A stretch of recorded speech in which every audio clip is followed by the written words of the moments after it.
kati Yesu atulaga nti muntu ate Katonda si muntu kakati oba olimba abantu kati nakomenkereza mu yokubiri nga agamba sobolinde nakomenkereza mu yokubiri nga alaga kitiibwa so Yesu Kristo muntu Katonda si muntu.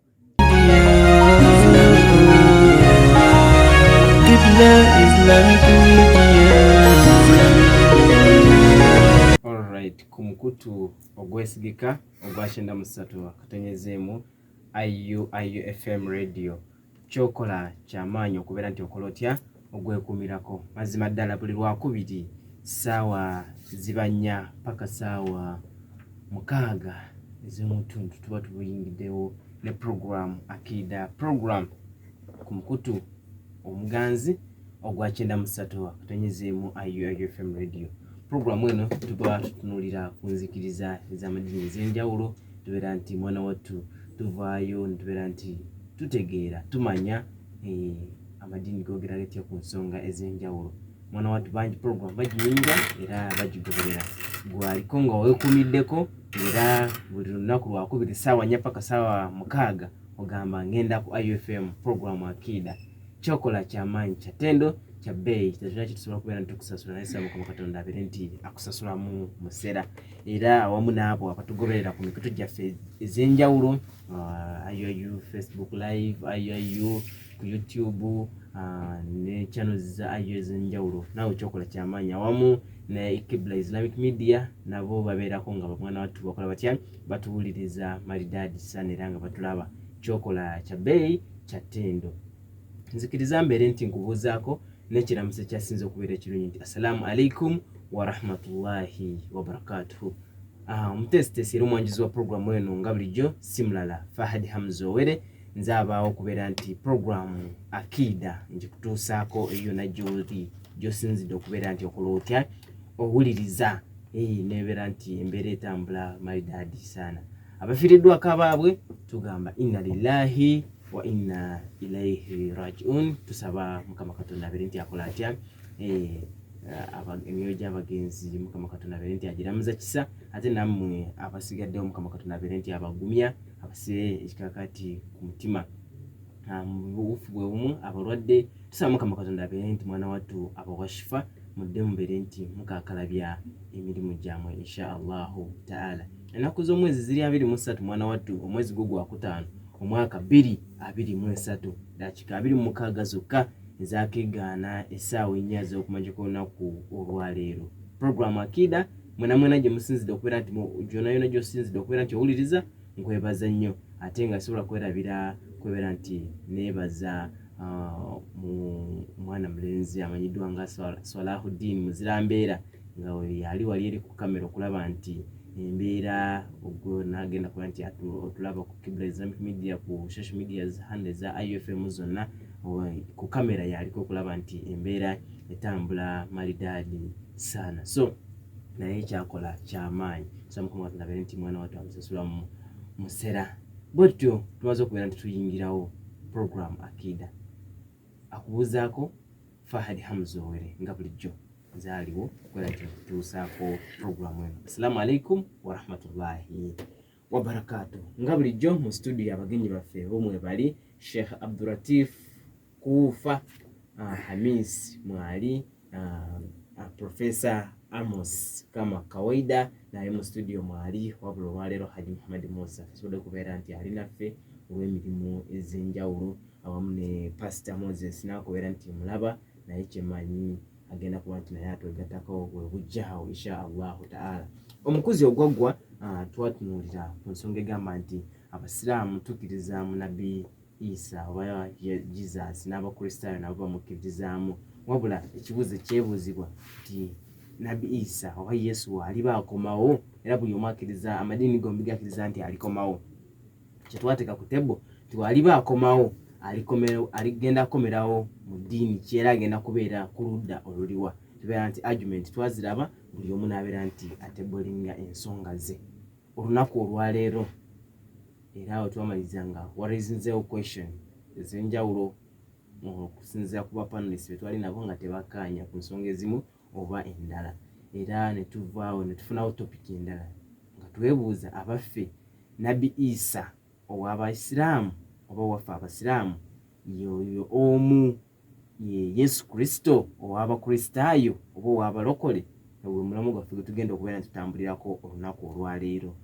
Kasavu kanyama tubeere ntitutegeera y'omu oba bakyukamu, tubeere ntitukola tutya embeera etambula bulungi. Mu studio buulidde nti abagenyi b'omwe bali era kambeere nti mbawo omukisa guno abeere nti beeyanjulako. Seka Hamis omuzina luguliwo. Naam, neyanziza nnyo alhamdulillahi rabbil alamin wassalatu wassalamu ala rasulillahi sallallahu alaihi wasallam. Atenderezebwa ye mutonzi w'ekitiibwa Allah mu butuufu atuwadde obulamu kubanga abantu bangi bafudde obukeeredde olwaleero neffe okubeera nga tukyali balamu tukyassa tumwebaza nnyo. Mwena mukkirize mbatumireko n'okubalamusa n'ekiramuso ekyakwasibwa bannabbi bonna okuva ku Adamu okutuukira ddala ku mubaka Muhammadin sallallahu alaihi wasallam nga kye kiramuso ekya salaamu nti assalaamu alaikum wa rahmatullahi wa barakatuhu. Abatali basiraamu mwenna emirembe za Katonda zibeere nammwe, tubaagala nnyo naddala ntwala okusaasira abo abafiiriddwako abantu baabwe ab'ennakalo tubaagala nnyo. Ewaka wa Mama Sirimaani, Seka Abdurashidi mbaagala nnyo, abannakaloka Islamic mbaagala nnyo, wamu ne mukwano gwange Speaker wa Mbale Northern State Division Mama Kadimba Hussein. Sebo programu eno agyagala nnyo, nsaba ekitiibwa Allah akutukuumire era nga y'omu ku basponsa abakoze omulimu gw'okubanga bawanirira ekibiina kinatandikawo ekitambula Uganda yonna kibayita National Islamic Da'wah and Development Association, nze director waakyo, wamu ne mukwano gwange amanyikiddwa nga Hashim Hasakya yatuteekateekedde olukuŋŋaana agagadde bamaseeka bonna okuva e Kampala Mbale wa tugenda kubeera awo ku Masjidi Nur ennaku z'omwezi nga 4. So mwena tubaagala nnyo. Tamala budde mwami moderator ojja kukkiriza akazindaalo kano okusinza ku mulamu oguliwo mulungi nnyo ate abantu mu butuufu bali mu kwesunga baagala babulire okusinziirira ku ebyo ebifa mu ggwanga okwetooloola ensi yonna. So mujja kukkiriza akazindaalo kano mbeere nga nkakomyawo. Ne mama wange nkwagala nnyo bambi ne taata mwebale kunfuula kino kyendi, basomesa bange mikwano zange ba Amira ate abeeteso mwenna tubaagala nnyo. Mama moderator akazindaalo nkaziza gy'oli. Akazindaalo kampeere Professor Amos kama kawaida. Professor Amos, waise akazindaalo guliwo. neyanziza mukulu pulogulama okumpa omukisa guno okubanga mbuuzaako omuwuliriza waffe ali waweeru eyo. Naye okusookera ddala neebaza Katonda ankeeseza olunaku lwaleero nga nkyali mulamu, naawe ampuliriza awulira eddoboozi lino nga Mukama akukeeseza ng'oli mulamu. Tugamba nti ekitiibwa n'amatendo okimuddire. Nensaasirako abantu baffe abafunye ebizibu ebitali bimu, abafiiridde abantu baabwe, kubanga ku Sande eri nali e Kayiti nga tuli mu kuziika mukwano gwange ng'ate pasita munnange ng'afiiridde maama we ayitibwa Pasita Mukisa. Ate laba ku Lwokuna kyamaani wange ng'ate abadde dereva munnange mwami Ntege naye n'atugendako. Laba ate ku Sande nate omubuulizi munnaffe nga muganda waffe Mwadamu ayitibwa Lamazaani Musoba afuutuka e Namabasa, naye taata we n'agenda ku Sande. So kati wookeesa ng'oli mulamu atuwuliriza, weebaza ku Katonda. So mwena abafunye ebirungi twebaze Katonda, abafunye ebizibu tugamba nti Omukama abasaasire. Naye abatuwuliriza abali waweeru eyo sobola kwerabira Honorable Sadiki Werenga Obi wange ate muganda wange nga kansala B Gombola lye Mazimasa agamba abantu b'e Mazimasa mulabiranga ddala. Kulamusizaako muganda wange Honorable Were Sadiki n'emikwano zaffe mwena omuli awo omuli Kakalabye emirimu tugamba Mukama abasaasire. Ne Mama Saamu awo emisioni munange nkubuzeeko naye nga gyendi nsubira naawe gy'oli mulamu, ne Abuda awo emisioni, ne muzeeyi wange Nakiba David awo ne famire n'amaagi mwena tubalamusizaako n'okusingira ddala kubanga bwana pulogulama nali ntambulako nesanga abantu yagamba tuwuliriza pulogulamu eyo era tubaagala nnyo. Naye kale ne tulamusangako abantu b'e Butaleja, nange sijja kwerabira abantu b'e Butaleja okutwalira wamu mwena district yaffe y'e Butaleja. Mwenda malamusiza mu linnya lya Mukama waffe Yesu Kristo, tugamba nti Mukama abakuume. So abadde abalamusa kama kawaida Profesa nga ate ndi musajja musumba ayitibwa Amosi musajja Yasini yangamba mbaba muganda we tweyanzize obudde katukolemu katono bweti ntwala omukisa guno okwaniriza Pastor Moses naye mu studio Amazima abera nti atugatako naye omala dakika 3 nga toli oli mu katogamba tunakomewona yabere kubeera ku mpolo za IUFM. yesewo Mukwano gyaffe mwenna abatuwuliriza muli bangi, siyinza nakwogera mwenna ne mbamalayo. Naye mu ngeri enjawulo kantumireko abantu bange ab'ewaka mbagambe nti ntuuse era abasajja njasa buggu bonna bayingidde dda mu studio mbasanzeemu nga banswami. yesewo nange ndi mwetegefu okubanga obamegga nebwino yenna ne professor naye mwali ogenda kumumegga sine muno tetulina professor kubyako abeita tweyanzige Pastor Moses Mazarede wadde bangana okumpita pastor naye abantu be bampita. Okay pastor tweyanzige omulamu gwaffe gwe tugenda okubeera tutambulirako olunaku olwaleero mazima Nabbi Issa owa Basilaamu ye Yesu Kristo ow'Abakristaayo naawe omukkiriza ye topic yaffe gye tugenda okutambulirako olunaku olwaleero. Naye nga tunakubeera nti tutandika oba gwe omusomesa agenda okusookawo simanyi oba ye Professor Amos oba ye Sheikh Kufa naye Sheikh Kufa agenda okubeera nti asookawo inshallah. Naye nga olunaku olwaleero okubeera nti tulungamyamu oba tuteeka programu yaffe ku mutindo ogw'ensi yonna n'omuwuliza waffe abeere nti afunamu. Twavudde ntubeera nti tulungamyamu tufunamuko amateeka agenda kuba nti gatufuga mu programu eno nga era njagala kutwala omukisa guno mbere nti tugasoma ffenna nga basomera mbere nti buli omu abagenyi bange bengenda okubeera nti ndeeta buli omu abeera nti akola atya agategeera bulungi nnyo nnyini ddala nga ekisookera ddala kubeera nti twewa ekitiibwa bwe tuba nga tuli mu studio. Buli omu awamu n'ekitiibwa. Pastor Moses awe Professor Amos ekitiibwa, Professor Amos awe Seka Kufa ekitiibwa, era Seka Kufa awe Pastor Moses ekitiibwa. Olw'ensonga nti buli omu abasinga alina family alina abantu bangi abamukiririzaamu y'ensonga esooka. Ensonga ey'okubiri muno aba ali kwogera ng'ali mu dakiika ze muwadde dakiika 10 olina okumukkiriza n'ayogera teri kumwataakinga.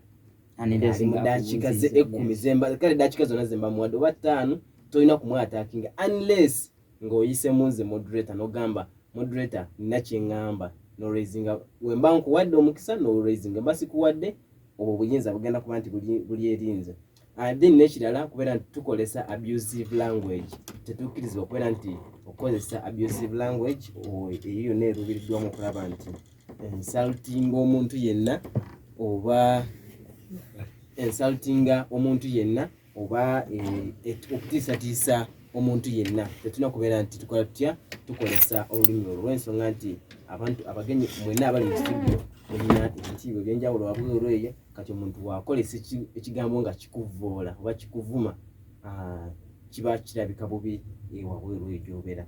Then ekyokulala abakubi b'amasimu oba olaba nti esimu lyogenda okuba togenda kusobola kubeera nti owa ekitiibwa abagenyi bange abali mu studio tis better ate muwono obeera nti okola otya omutereka. Olina okuba essimu naye nga okuba essimu kubuuza kuwabula nga newoba nti yes you disagree tis better you disagree with respect. Obeere nti odisagreeinga ne Professor Amos naye ng'omuwa ekitiibwa kye ng'omuntu. Odisagreeinga ne Seka Hamisi naye nga owakanya byonna byayogedde naye nga owakana oba omuwakanya ng'omuwa ekitiibwa. Then n'ekyokulala zapo nga tuli kumpewo kubeera nti opickinga phone calls nga tuli kumpewo nakyo twabadde nti tukola tutya nga komiti eya programu eno twabadde nti tubitunulamu amateeka agenda kuba nti gatufuga kubeera nti tulungamyamu oba tuteeka programu yaffe ku mutindo insha allahu taala. Awo wennyini nzikiriza mbere nti amateeka mugawulidde bulungi tugawulidde nawali wabula ekimu kyemanya agawulidde. Sheikh Hamis omuzina luguliwo.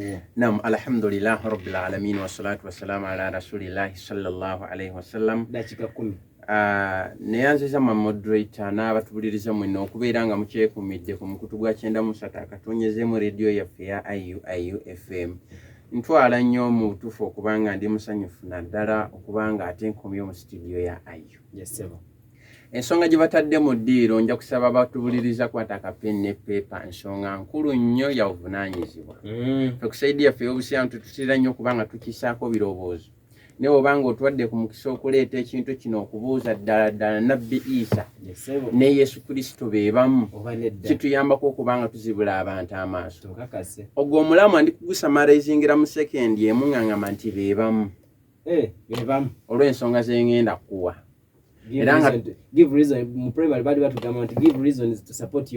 Weebale nnyo. Ensonga esookerwako ddala nga tetunaba kutuuka ku nabbi Issa mwennyini oba Yesu Kristo tulina okusooka okunoonya waava.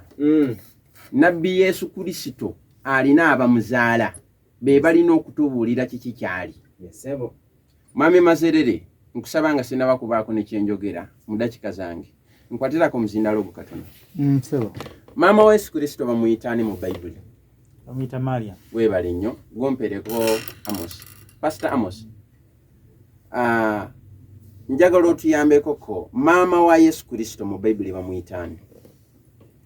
Neyanziza sebo. Maama wa Yesu Kristo mu Bayibuli oba Yesu gwe yalabikiramu wano ku nsi ye Mariamu. Weebale nnyo zaayo omuzindalo. Mwama Dwita nsuubira n'abatubuliriza leero njagala ngende silo but sure. Bapasita bennyini batugambye nti maama wa Yesu Kristo maama bamuyitaani? Mariam. Ekyo bakyogeranga n'obujulizi kwe buli mu Makko 6:3. Yesu Kristo bajja ne bamubuuza nga bagamba si ye wuno omubazi omwana wa Mariamu. Bakikakasiza ddala nti Yesu Kristo mwana wani? Wa Mariamu. Kati we tuba tubanga tubuuza tukompearinga abantu bano ddala batuufu be bamu tugamba nti kituufu. Bayibuli etulaze nti yani Mariamu ne mu Kulaani ye Mariamu mu ssuula ebeerera ddala ssuula ya 19.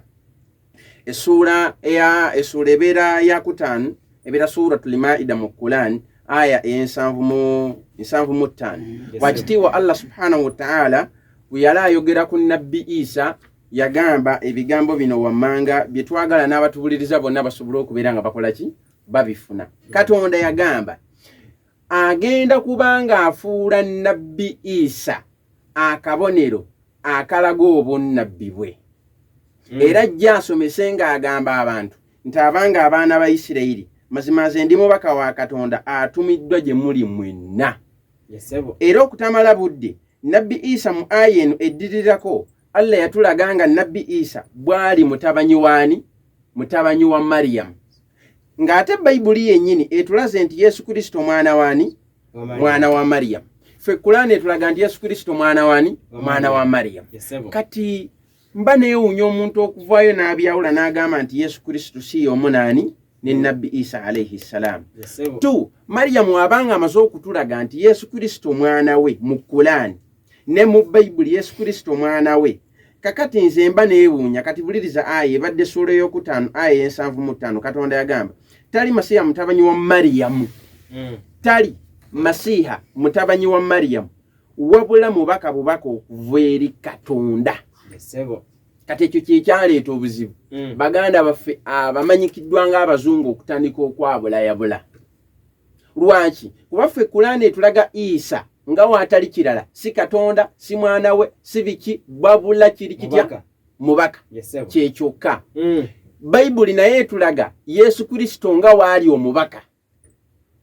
Pastor Moses olunyiriri lwa bikola by'abatume Acts of the Apostle Mwarabu akiyita Amalu Rusul ebeera 2:22 egamba abasajja Abayisirayiri mubulire ebigambo bino Yesu Omunazaalesi omuntu eyabalagirwa Katonda mu bigambo eby'amaanyi n'obonero Katonda byamukozesanga wakati muki mumwe. Eyo verse ntuufu mwami Pastor Gundi?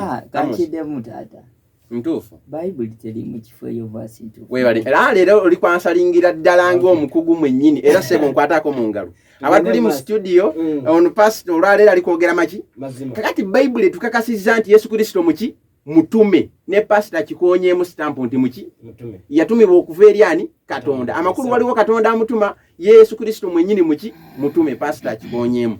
Ne Kulaani yennyini Allah subhanahu wa ta'ala atulaga nabbi Issa nga waali mutume mwennyini yatumibwa okubeera nga akola ki? Ajja eri abaana ba Isirayiri abeere nga abategeeza bategeere Katonda amumu omutonzi. Ssuula ebeera ya 5 aya ya 72.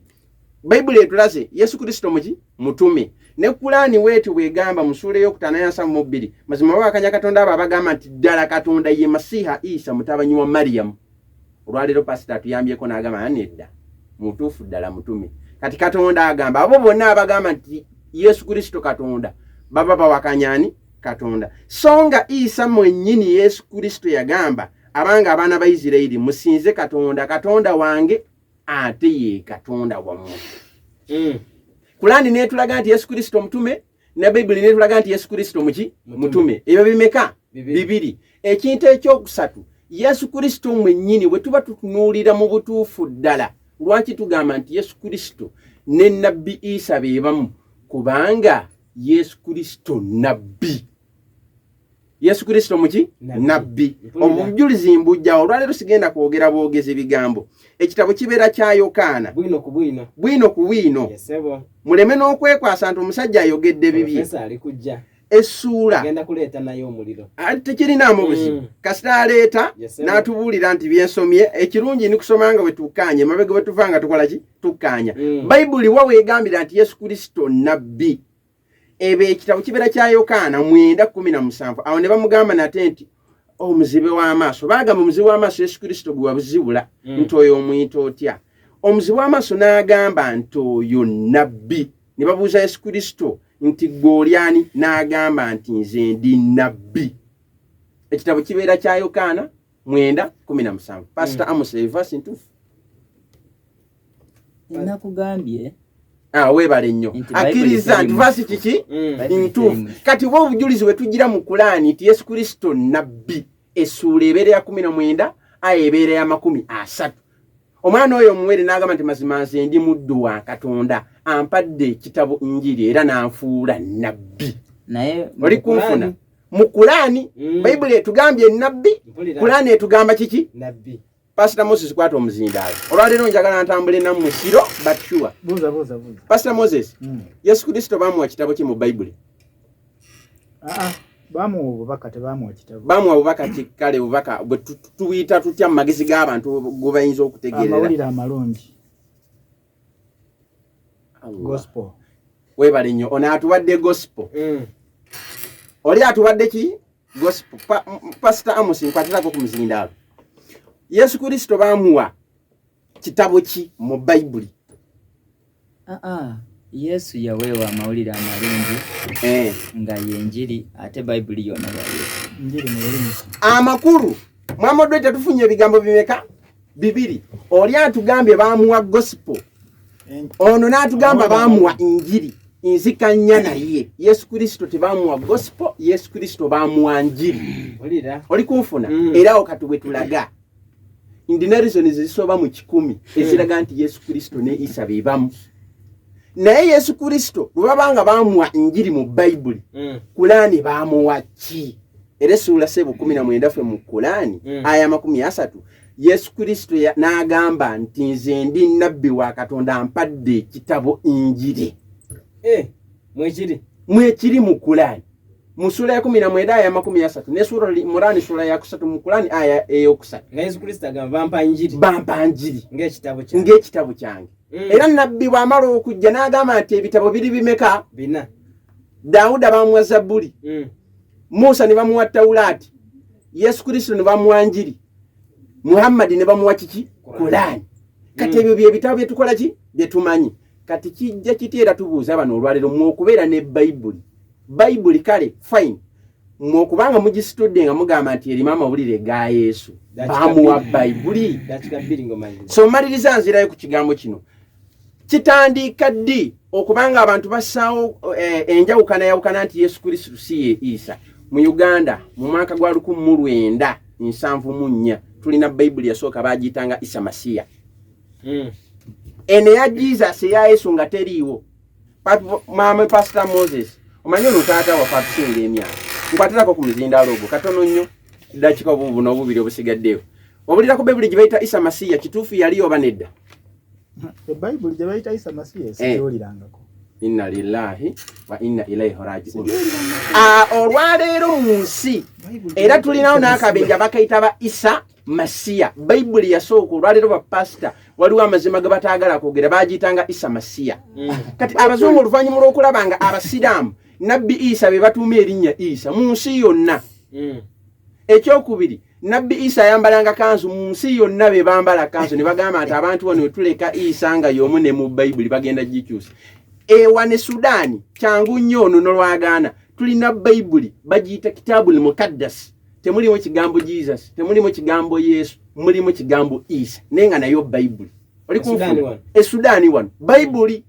Ne ya Indonesia mulimu ani Issa. Kati oluvannyuma lw'okulaba nga abantu bali kusiramukira ku linnya eryo ne baleeta watu wikolo nti twawule ono bamuyita Jesus era omuzungu tamanyi Yesu. For your information wakati Sheikh Abdulatif ogenda kuba nti otandikirawo mbadde nsaba nkomenkeza n'akagambo kano mu moderator. Tugamba abantu Nabbi Issa ye Yesu. Abo bonna abavaayo kugamba nti si be bamu bazungu be bakireetanga we tugenda okukiraba mission ki na kigendererwa ki bakibabyawula nti Issa si ye Yesu na kigendererwa ki mubirinde mu next defense. Salamu alaykum wa rahmatullahi wa barakatuh. Abadde Sheikh Abdulatif ngawa ensonga ze. Pastor Moses Omuzindalongo kuwe ne yanziza sebo moderator dakika 10 sebo moderator nja kutandika n'okutereza mutabani wange nga bwampise era kituufu ndi taata we. Okusookera ddala moderator kamuwabulemu tewali Bayibuli gye bayita Issa Masiya. Waliwo Bayibuli gye bavunula ng'erinnya erya Yesu bateekamu Issa Masiya. Naye ate bagiyita Issa Masiya. Sigala bagiyita Bayibuli. Ekyokubiri bwe twogera ku muntu nti bafaanana, ensonga esinga obukulu tutunuulira karakita, tetutunuulira bode, naye empisa oba ebikolwa by'omuntu oyo n'entambula ye.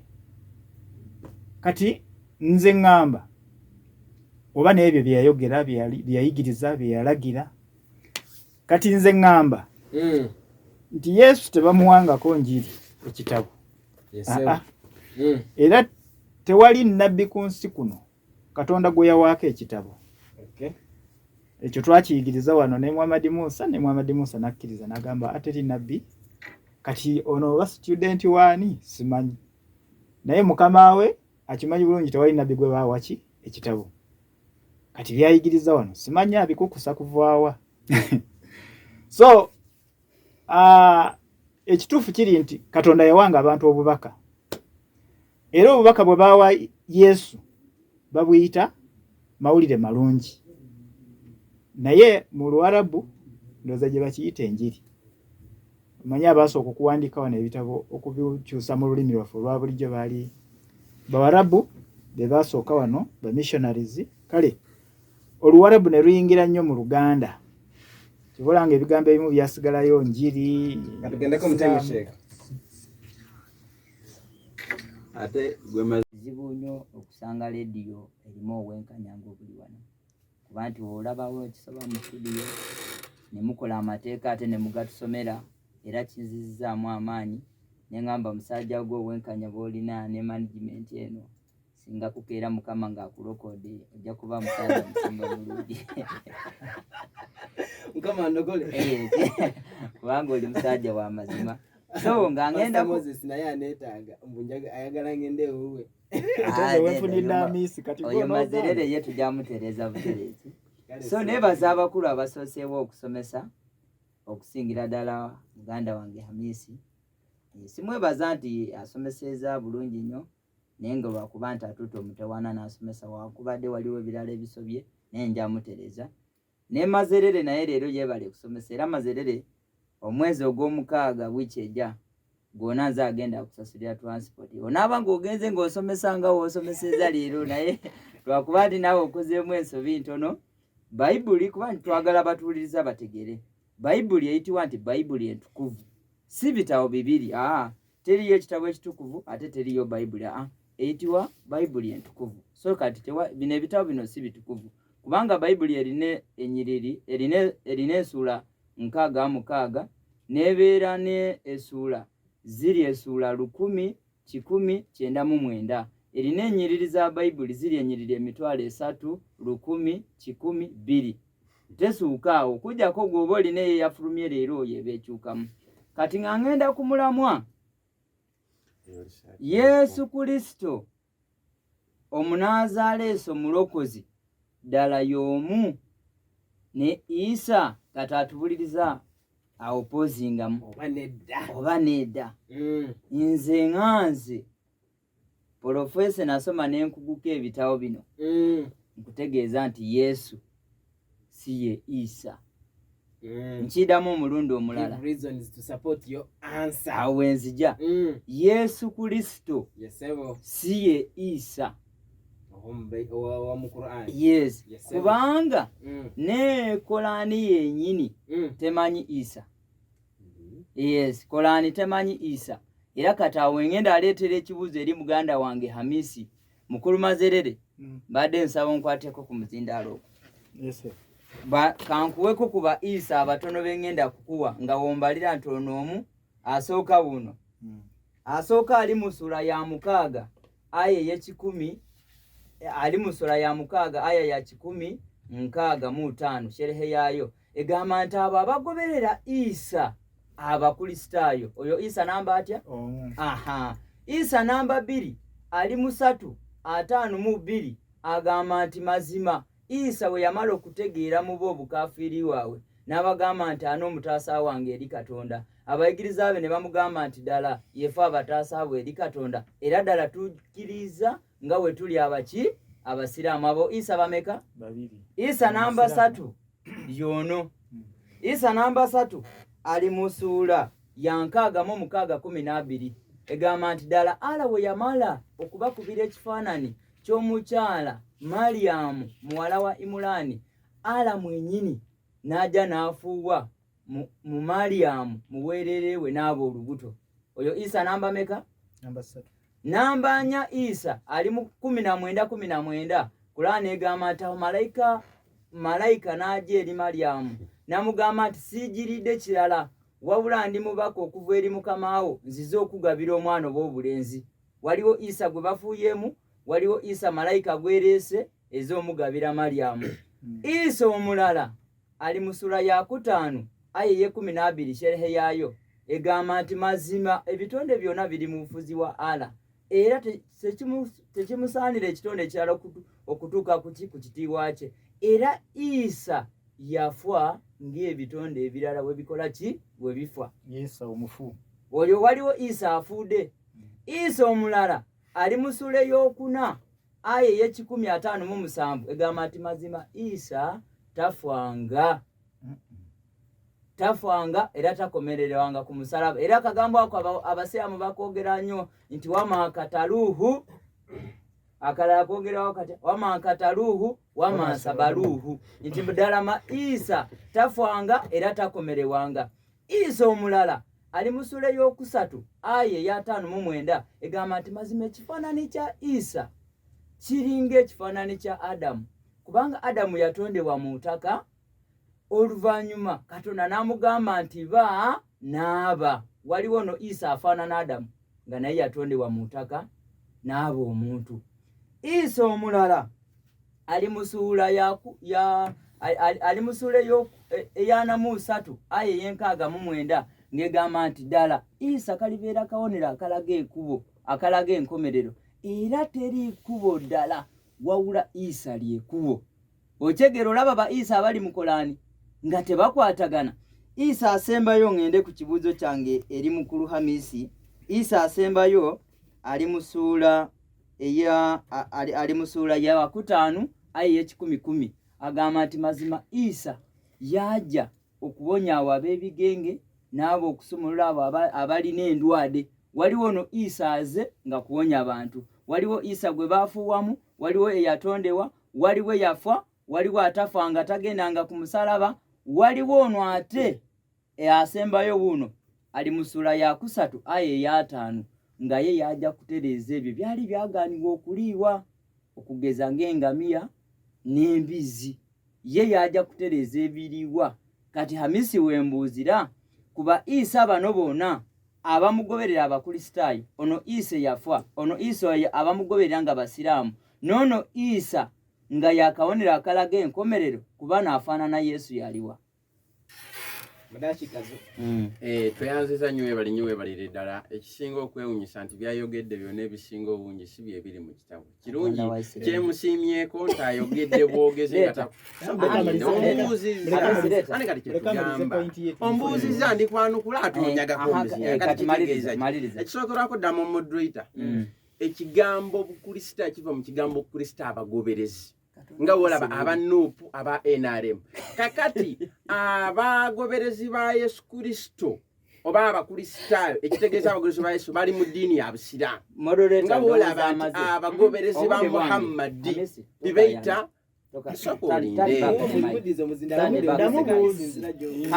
pologulama weda abadde asomesa omukulu nga nsirise ekibuuzo kiza aleme kwebuzaabuza essuula y'omukaaga aya y'ekikumi-nkaaga-mutaano egamba nti abo abagoberera Issa abakristaayo obulira neeno mu 3:52 egamba nti abakkiriza Issa yabakkiriza eddiini entuufu y'Obusiraamu noono Issa gwe baafuuwamu noono Issa malayika gwe yaleeta ng'olwedde emuleetedde Maryamu noono Issa ekifaananyi kye yatondebwa nga Adamu kubano afaanana Yesu yaliwa saagala webuzaabuze kati njagala tusomewo obusomi kuba ekisookerwako ddala wenjogera asuubira agamba nti nkola kinimba eri aya egamba etteeka lino lyakka kati kankusomere aya nga bweri oli kulimba batubuliriza aya egamba etteeka lino lyakka nga likwata ku bakristaayo abagoberezi ba Nabbi Issa n'abayudaaya abagoberezi ba Nabbi Musa kati ffe tugamba nti obukristaayo si ddiini bano baali bagoberezi ba Yesu nga balina n'eddiini ya Busiraamu bw'ovaayo n'ogamba nti Nabbi Issa yafa eyo teriyo aya mu Kulaani ng'egamba Nabbi Issa akola yafa wabula aya egamba ng'abakristaayo bwe bagamba nti Nabbi Issa Katonda yafa ng'ebitonde ebirala bibikola ng'abakristaayo we bagamba kyetugamba bw'ovaayo n'otugamba nti Yesu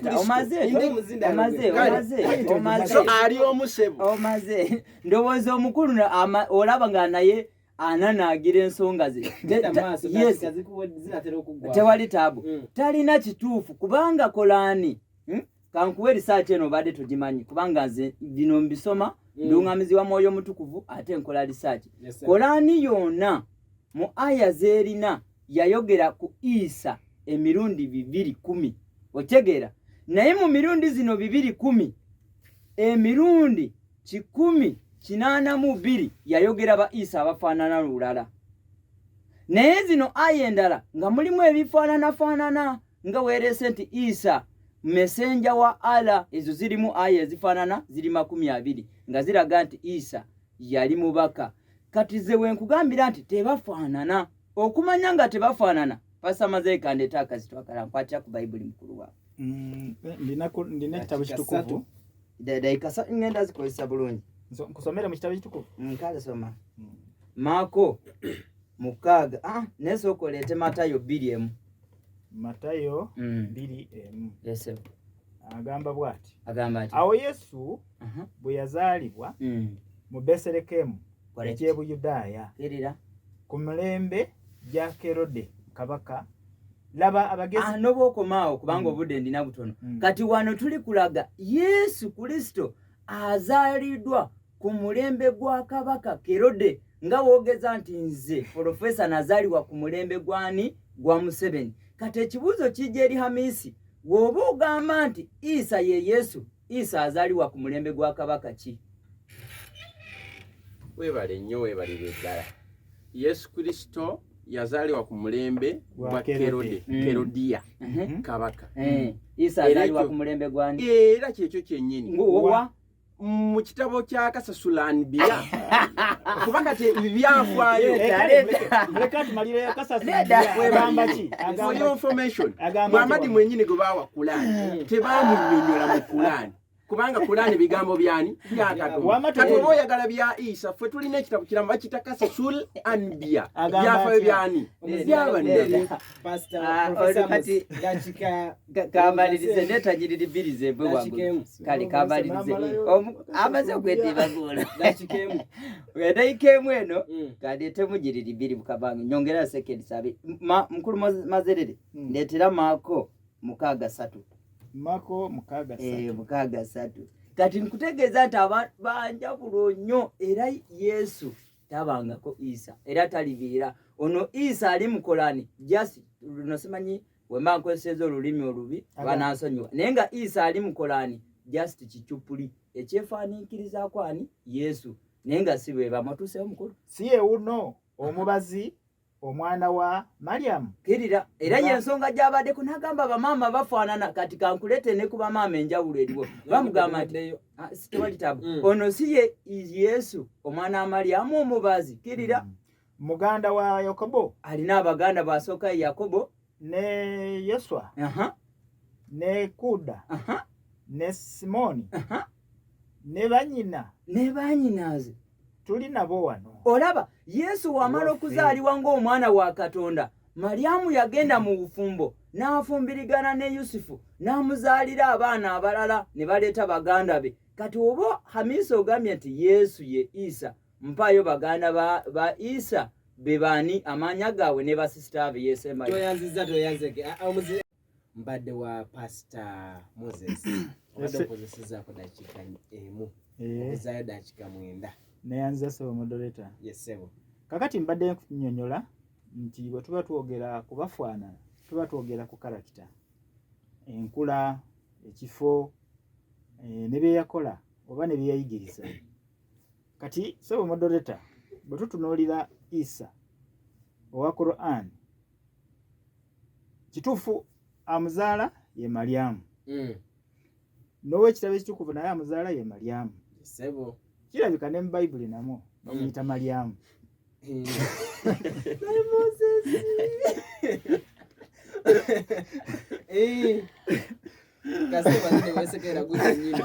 kati mmwe munsesa kati siraba waawe ekikulu ekyokuseka naye katusekemuko kati sebo moderator mpulira bwe babanga be bamu amannya nze gwolaba ono bampita Moses yesebo mu lulimi Oluganda oba Oluwarabu bayinza okumpita Musa yesebo naye ate tulina sheeke wano bamuyita Musa naye kati bw'otunuulira bye tukola ne bye tuyigiriza byanjawulo n'ebifo bye twakuliramu byanjawulo so ekyo ekyokugamba nti ye Mariamu buli wamu ekyo nkisazaamu tukiyinza kumufuula nti be bamu era mpozi kati katunuulire enzaalibwa ye Issa owa Qur'an yazaalibwa ne maama we wansi w'omuti omutende era ne bamunyenyeza ne ku mpafu maama we n'alyako ku ntende n'alyako oli Yesu ow'ekitabo ekitukuvu ye bamuzaalira mu kiraalo eky'ente mu Beselekemu mpulira kaakati bw'oba ovudde ku ekyo ojja kusanga nga Mariamu ow'ekitabo ekitukuvu omwana gwe yazaala teyayogerako ng'akyali muto wabula yakaaba bukaabi ow'ekitabo ekitukuvu teyakaaba teyayogera teyayogerako yakaaba bukaabi ono owa Qur'ani mu surati Mariamu esula ye19 aya eya 29 egamba nti Mariamu n'azaala n'alaza gyali omuwere ye gwe baba babuuza ne bagamba nti ngeri ki bwe tunayogera n'oyo akyali ku kaali omuwere omwana oyo omuwere n'agamba nti ulira mbu n'agamba nti mazima nze ndi muddu wa Katonda ono Issa yayogera mu Qur'an nga wanaku oba lunaku lumu oba bbiri naye nga muwere abeera wa wiiki mwezi bw'atyo kati tulaba nga banjawulo oli teyayogerako era singa abadde atuleeteddeko nti yayogera awo naalibadde musemba naye teyayogerako. Kakati ekirala Issa owa Quran ye teyavunnamako wabula yakunama bukunami. Kati ate fe owa Bayibuli ye yavunnamanga. Kuba okuvunama prostrate kitegeeza kwebaka ne weeyala flat. Prostrate to lie flat. Naye ate owa Quran ye talayinga flat. Ate kijja onogamba to lie flat ate n'okiyita prostrate kijja kitya? Ojja genda mu dictionary weetegereze. Era ne Quran yennyini etulaga nti Issa owa Quran tafaanagana ne Ibulayimu n'ebikolwa bye bye yakolanga. Kuba Ibulayimu ye yaddira omwana we n'amuprostratinga ku kyoto. Kati nga bulaba meeza eno eri mu studio. Teyamwebasaako ng'Abasiraamu bwe bakola ng'atunuulidde wansi omutwe. Yamwebasa flat ku kyoto kuli n'alyoka akwata eno mabega ng'ayagala kusala.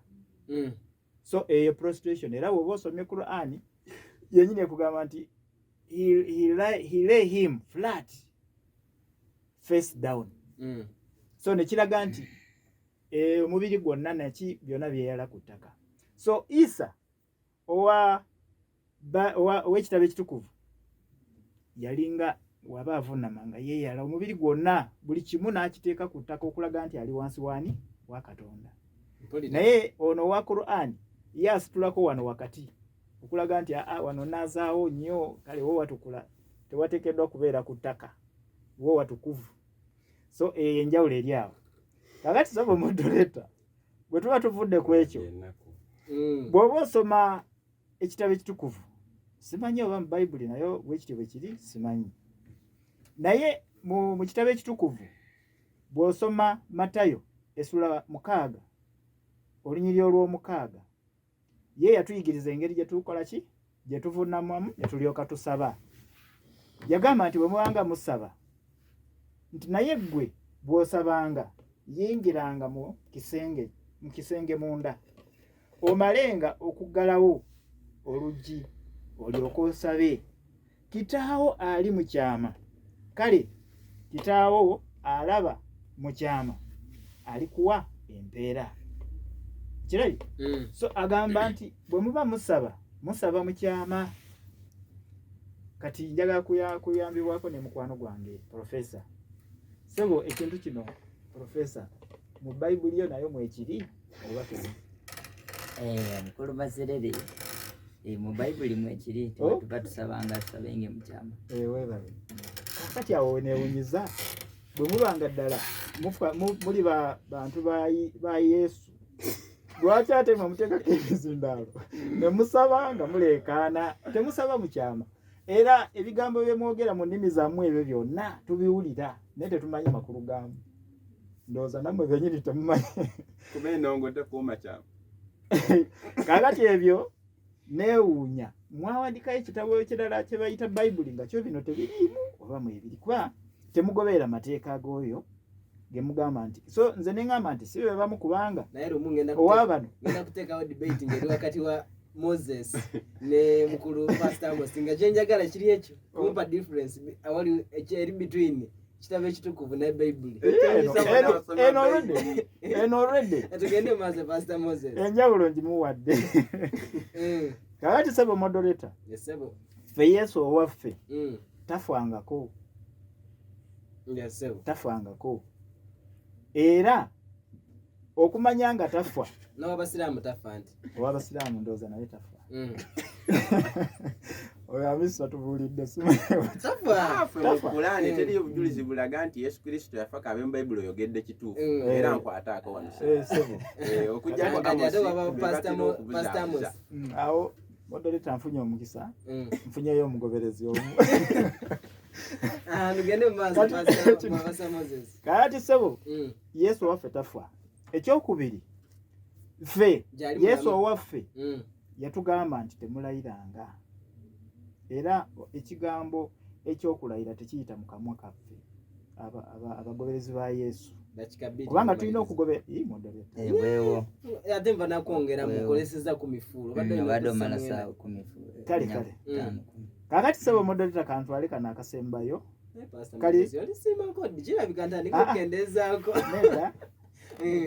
kati tugende mu Matayo sura 5 olunya olwa 3:3 paka 3:4 era ekyo ekintu modalita nakyogera kikulu nnyo nekingobya mu basevensidde Maserere wangi koyogeddeko amazima okugamba nti Yesu Kristo tiyafa kankusomereko neyanziza kubanga amazima tegasangika abasevensidde bangoba ne bagamba otandiseewo enjigiriza eyiyo genda era nindidde pasitamu bavudde ku y'ekitabo ekitukuvu bateekawo eyaabwe ogambe Matayo 5 meka tandikira ku 3:3 3:3 egamba bweti egamba nti mwawulira ate abedda bwe bagambibwa nti toliyingira bya bulimba tolayiranga bya bulimba naye otuukirizanga Mukama byolayira olwa 3:4 naye nange mbagamba nti tolayiranga n'akatono newankubadde eggulu kubanga ye ntebe ya Katonda olwa 3:5 oleseeyo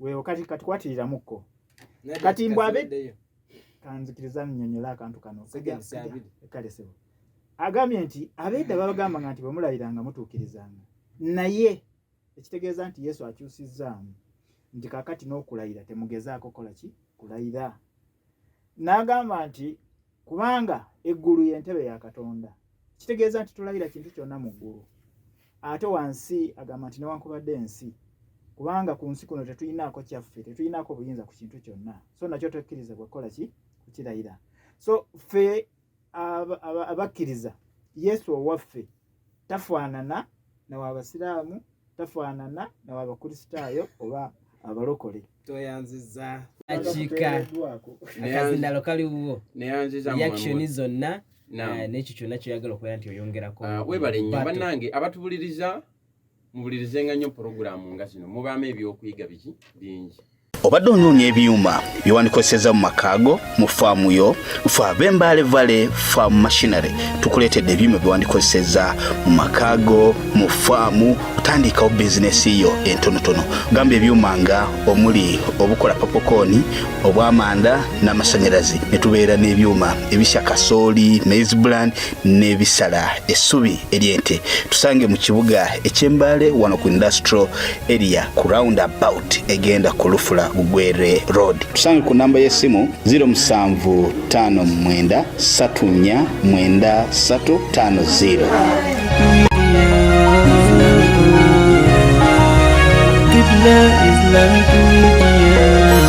dakika 7 ekyewuunyisa ku dakika baganda bange bonna ze bamaze waggulu tewaliwo njawulo gye batuwadde yeddeemu ngeri straightforward ng'etulaga nti Issa si yaani si ye Yesu. Kati neebaza muto wange ono byazze nabyo ng'agamba nti Issa mu Kulaani mubaka ate Issa awala mu Kulaani nabbi ate Issa awala mu Kulaani eraga nti mu butuufu Katonda yatuma malayika neereeta obubaka eri Mariyamu. Kati ekyonjawulo ki okugamba nti Pulezidenti Museveni yatambulidde mu mmotoka at the same time twamulabidde ku booda at the same time yatambulidde ku kagaali tubuulire ku bapulezidenti abo babiri omutuufu yaliwa bantegeera naawe. Kati ffe tugamba tutya nti Yesu Kristo y'omu era ezo si ensonga z'osobola okutuleetera wano n'ogamba mbulwa kubanga Nabbi Issa wali mu Kulaani eraga abakristaayo nga bagamba nti yafa ate Kulaani nga bwegamba nti Nabbi Issa tiyafa.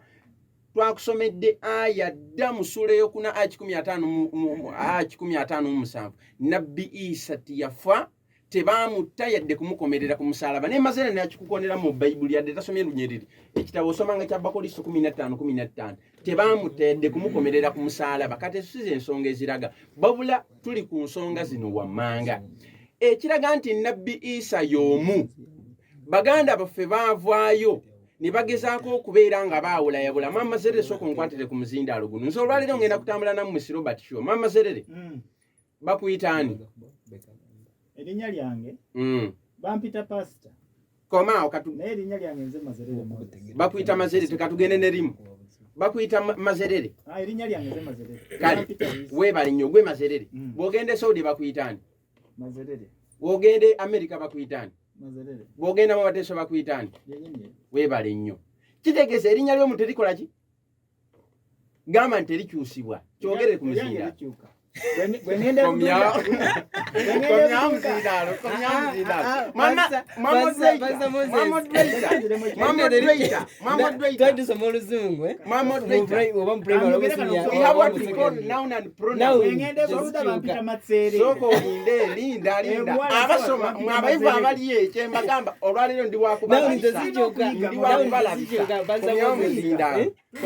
Kampala sigala Kampala mazerere sigala mazerere kakati mwami moderator kyengama nti nabano bennyini bibasomesa tebakola ki tebabitegeera tebabimanyi kubanga kituyita noun oba pronoun tekyusibwa wane nakalo keviira nakalo nologenda omwarabu bwajja naddayo buwarabu asigala agamba nagenze nakalo kakati wabanga Nabbi Issa lyerinnya lye oli kunfuna kijja kitya okubanga mu bazungu bamanyi Jesus mu baganda bamanyi Yesu Kristo wane Uganda nga tosobola kukyogerera buwarabu n'ogamba Yesu Kristo ne bategeera kyokola ki kyoyogerako oli kunfuna tugamba abantu ffe Nabbi Issa tumubanyinga ye Nabbi wa Katonda omuwarabu amanyi Issa omuzungu amanyi Issa nono omuteesa amanyani Issa ono ali kwogera ku Yesu netteeso tebamanyi Yesu wallahi oli kunfuna moderator kati kituyita nauni tekyusibwa ekyo kyokka kitumala okutegeera nti Nabbi Issa abazungu kitongole kibaita Jesus kirimu letters ziri meka Jesus Jewish Empire Union Salvation Service libatula ku meza andi kati go batu wasome kikyolesa gundi kati bino ebintu bisomebwa n'abatakola ki n'abatagendanga ko kusomera otula ku simu n'osobola okubeera ng'omanya ekikola kigenda mu maaso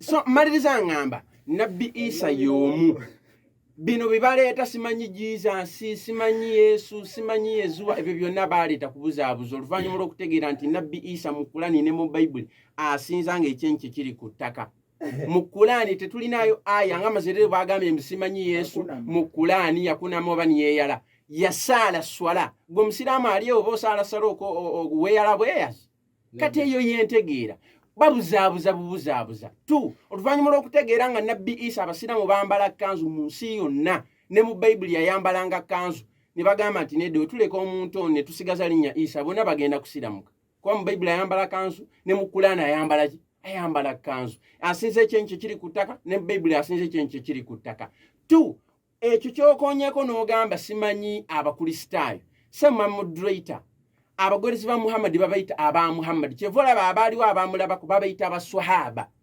abaalaba ku Musa alayhi salaam ku mulembe gwe babayita abayudaaya abaalaba ku Issa alayhi salaam abaaliwo abagoberezi beetika ekitiibwa kibayita obukristaayo naye ng'eddiini gye baalimu yali ddiini etya ya Busiraamu. That is why today we are having more than 4,300 religions zonna zigamba be bali ku kituufu naye ng'amazima gasigala mazima Nabbi Issa ali omu maama we ye Mariyamu kati bino by'obuuza ebisigalidde byonna mwabireeta kubanga mubuzaabuzibwa ono agambye simanyi ku Bayibuli n'ennyiriri atusomedde simanyi ziri mitwalo bweziti na bweziti version meka za Bayibuli ze tulina nono mwennyini abyogedde tabimanyi tulina Bayibuli zisoba mu 6 ey'ebitabo 6 ebitabo 75 ekinaana 135 kati oli kutugamba Bayibuli ki n'olwaliro paapa yafulumiza recording agamba bali kufulumya Bayibuli empya yes nono akimanyi n'oli akimanyi kakati bw'ovaayo n'oyogera mu bantu bakutwalira ddala nga atalina kyakola ki kyamanyi Nabbi Issa alyomu abazungu be baleeta okugezaako okubuzaabuza ebintu bino bagezeeko okugamba abantu ndi banjawulo naye ng'ate si kituufu. Soma mazerere ne mami Pastor Amos Nabbi Issa Nabbi wa Katonda musiramuke mutegeere nti Nabbi Issa Nabbi wani wa Katonda kuba bwe bubaka buyajja na sembya ne verse emu mu Bible Yesu yagamba mu 17:3 Yokaana nti buno bwe bulamu obutaggwa okutegeera Katonda atya omu ow'amazima nange Yesu Kristo omutume gwe baatuma kati Yesu Kristo abanga mutume kijja kityo okubanga mumuyita Katonda kijja kityo okubanga mumuyita mwana wa Katonda bebimu ku bintu sebe ebyaleetera abantu bano okubanga bagezaako okugamba nti sibe bamu nenga okubedda abajjajja baffe baali bakimanyi bulungi ono akigambye Pastor Moses nga wemaliza ku second sizange 2 kwata ku mzinda logo katono nnyo ogambye Bible yasooka yalimu erinnya kale fine Bible yasooka ne Maserera akikonye muno nakikonamu sebo Bible yasooka mugambe bagivunula ne basamu erinnya Issa Masiya kati webanga basamu Issa Masiya kati olwalero lwaki mwakyusa ne muteeka mu Yesu eri eriwa okay toyanzeke Pastor Moses sebo badde nsubira nti omukulu ajja kujja tulage nga Issa naye yazaalibwa mu kiraalo ekyo takikoze nedda ozukuse butulo okay 1 minute nsabye oli 1 minute nene okay mama Serere second kalemu bompayo line mu Bible ngegama ti Yesu Kristo bamuzalira mu kiraalo njigula mutwalo gutya bateliyo verse mama moderator nga bagamba Yesu Kristo bamuzalira mu babula verse eriyeraga bamuzala ne bamuzazika mu kiralo kati wao bamuzala balyoka bamuzazika mu kiralo kyobo otuwa njigula mutwalo kasebo that's kikaze satugabulayo 2 kati kakati takoseza dakika namba kakati ebyo bimulemye n'ekirala andageko Yesu nga yayogera nga mwana muto ebyo bimulemye takoze reaction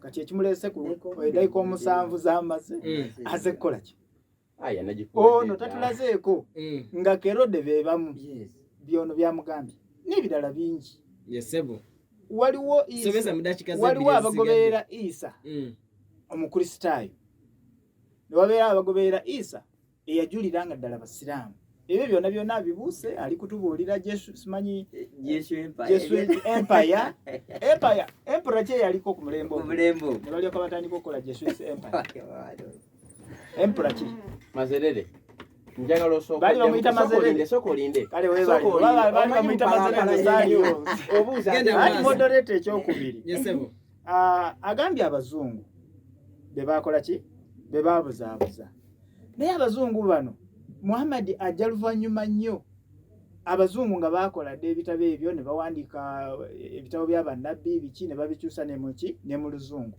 n'ebitabo byayogerako ebimu byali okolako reference by'abazungu bye babikola kati akuba atya abazungu ng'ate Oluwarabu lwajja luvannyuma ne lyokatandika okubaako n'eddiini lye lyogerako kati agambye mbu Issa mugundi eri mu Bawarabu mu Bebrania bamuyita Issa naye ate Qur'ani ekimanyi bulungi nti Issa taliyo wabula Yesu bamuyita Jeshush dakikeji maliriza yesebo so Yesu Yesu Abawarabu bamuyita Jeshush ekitegeera ekya Issa simanyi gye kyava era tekibanga tekitegerekeka era obukakafu buno kwe buva naffe ne tumuyita Yesu ekigambo Jeshush fe nyukuta yaffe esooka mu kifo ky'okugamba gye tukozesa waayi ne tugamba Yesu naye abalala bakozesa abagundi Abebrania bakozesa Jeshush so moderator njagala kumaliza nga njagala kwebaza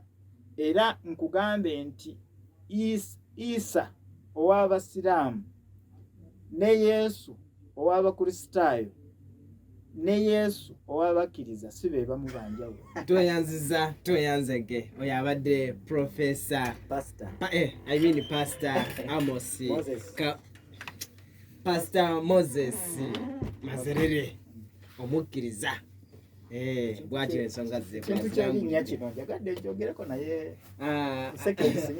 nedda obudde bugodde twagala kuddako eri oba amasimu Professor Amos kama kawaida kankusabe mubuwumbefu obw'ekitalo kose dakiika ezi 2 kati tewali taabu twagala kuddako eri abamasimu kati abatubuliriza ndowooza ababadde batugwira bategedde kubanga ebintu bino bwe tuba tugeregeranya omuntu tuleeta characteristics zaabwe tulaba nga zifaanana naye tukizuudde n'omukulu naye tusobola kugamba nti ate abaaliwo nga bagoberera Yesu Kristo baali bakristaayo ate nga balina eddiini Busiraamu nawe olaba nga kweri kigenda mu maaso gwe wali olabyeyo omuntu agamba nze ndi mukristaayo ate ndi musiraamu kati ekyo kiba kifunyo kati ebyo byonna kamusonyiye kubanga ndabye nga mutuufu wino ali kunanaagira naye mbategeeza nti Yesu si ye Issa ku lw'ensonga zino Yesu ayogera mu Yokaana 8:54 agamba we neegulumiza nze zeeka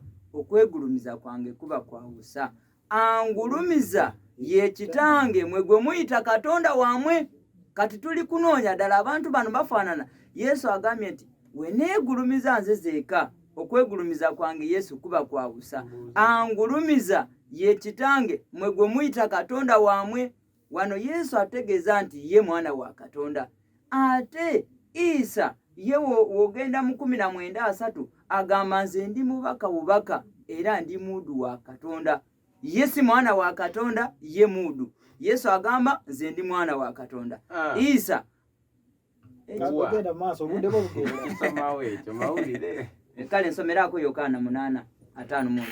Awo ensingano okuwana muntu walo se. Yokaana 8:5. Yesu n'addamu n'agamba nti weneegulumiza ze kugulumiza kwange kuba kwa busa, ngulumiza ye kitange mwe gwe mwogerako nti ye Katonda wammwe. Kati ekyo kigamba nti Yesu Kristo mwana wa Katonda. Kigambo kitange kitegeeza kitiibwa. Olwali tulina abaana b'amasomero. Kati ndowooza bwana pulogulama kirabika njagala muddemu ate okola amateeka amalala nti omuntu aba talina byakwogera tajja ku mpewo, kubanga ndeese layini nga ndi kusamalizinga n'agiwakana.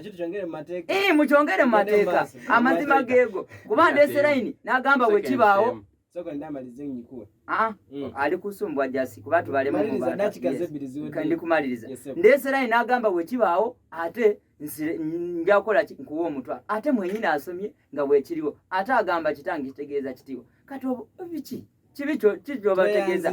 Kati kasembye eno taata wange, layini esembayo Yesu Kristo tasobola kuba nga ye Issa, kubanga Yesu mu Matayo 1:21 Bayibuli egamba nti mazima olizaala omwana wa bulenzi era oli mutuuma erinnya lye Yesu, kubanga Yesu yalirokola abantu be mu bibi byabwe. Yesu mulokozi ate ono Issa ye musiramusi, tebasobola kufaanana. Kati mba waggulu nga amategeeza nti nganze profesa eyalokoka, Yesu si ye Issa. Mukama bawo ku noti 7:5-9-3-1-3-1 ne noti 7-3-3-7-2-0-9-9. Yes, dakika seconds. Moderator. Tewiriyo verse Katonda agamba nti Yesu mwana wange. Ate tuwaliyo verse Yesu Kristo agamba. Kakati verse gyasoma moderator ayogedde ku kigambo kitange. Kigambo kitange baana ba Isiraeli bakikwesanga nga bali falinga Katonda kitiibwa. That is why mu nsi yonna abazungu bwe bamala okujja naffe twakitwala baana ba masomero baana baki. Kati buliriza verse kansooka ensome verse ana mwemu yennyini agibuuse kati tugisomera abatuuze nakano okasomanga. abo si bayise Asooka olinde naye kaakano musala amagezi okunzita nze omuntu ababuulidde ebyamazima bye nnawulira okuva eri Katonda.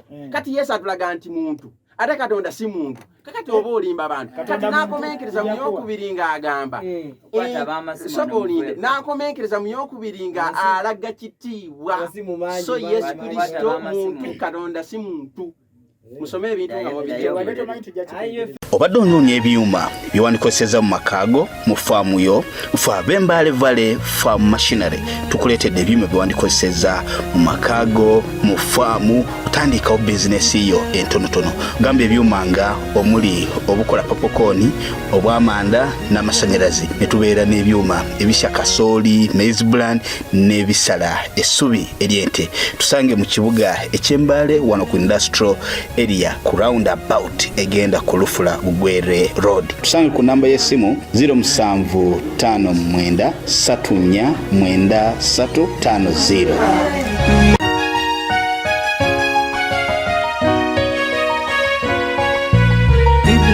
Islamic